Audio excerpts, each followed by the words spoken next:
ఈరోజు జాతీయ పండుగ. ఎస్, మా భారతదేశంలో ప్రతి ఒక్క ఇంటిలో ఆగస్టు 15న జరుపుకునే అద్భుతమైన ఘనమైన పండుగ ఇవాళ. సో సందర్భంగా ఈ 3 రంగుల జెండా అండ్ అశోక ధర్మచక్రం కోసం మీకు పూర్తిగా వివరిస్తాను. పైన మనకు కేసర రంగు వస్తుందండి. కేసర రంగు మనకు ధర్మం, త్యాగం, దేశభక్తిని సూచిస్తుంది.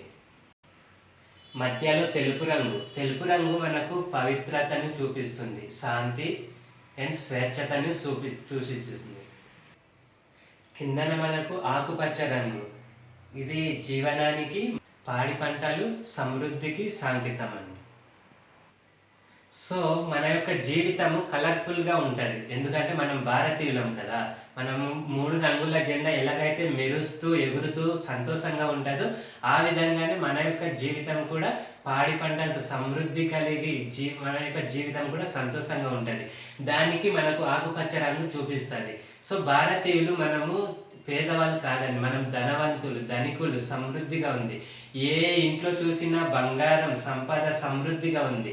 సో ఎవరైతే అది చూడట్లేదు వాళ్ళు మాత్రమే కొదువని చూస్తున్నారు. కానీ మనమైతే దీని యొక్క ప్రత్యేకత తెలుసుకున్న ప్రతి ఒక్కరు సమృద్ధిగా, ఫ్రీడంగా, జీవితాంతం ఉల్లాసంగా, ఘనంగా ఉంటున్నాం. సో మనకు అశోక చక్రం ఉంటుంది సెంటర్లో.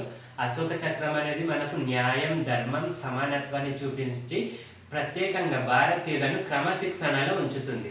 క్రమశిక్షణతో ఉండడం వల్ల మనం ఏదైనా సాధించగలుగుతున్నాం.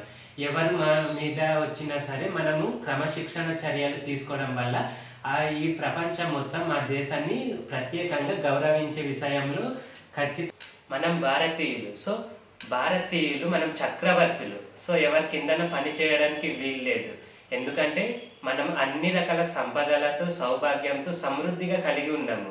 ఆ విషయాన్ని ప్రతి ఒక్కరు తెలుసుకోవాలి, ఆ విషయాన్ని ప్రతి ఒక్కరు తెలుసుకొని జీవించాలి. సో ఎవరి కిందన పని చేయాల్సిన పని లేదు. మనము మన దేశాన్ని అభివృద్ధికి మనమే తోడ్పడాలి. అందుకే భారతీయులంతా స్వతంత్రంగా ఆలోచించి మీ యొక్క జీవనము స్వతంత్రంగా ఉండాలి, ఎవరి కిందన పని చేయడానికి వీల్లేదు. సో మీరే ఒక 100 మందికి, 200 మందికి అట్లా వేరే దేశం వాళ్ళకి ఉపాధి కల్పించే స్థాయిలో మీరు చేరుకోవాలని మనస్ఫూర్తిగా మీకు హ్యాపీ ఇండిపెండెన్స్ డే శుభాకాంక్షలు తెలుపుతున్నాను. Thank you so much. Thank you India. I love India. Thank you.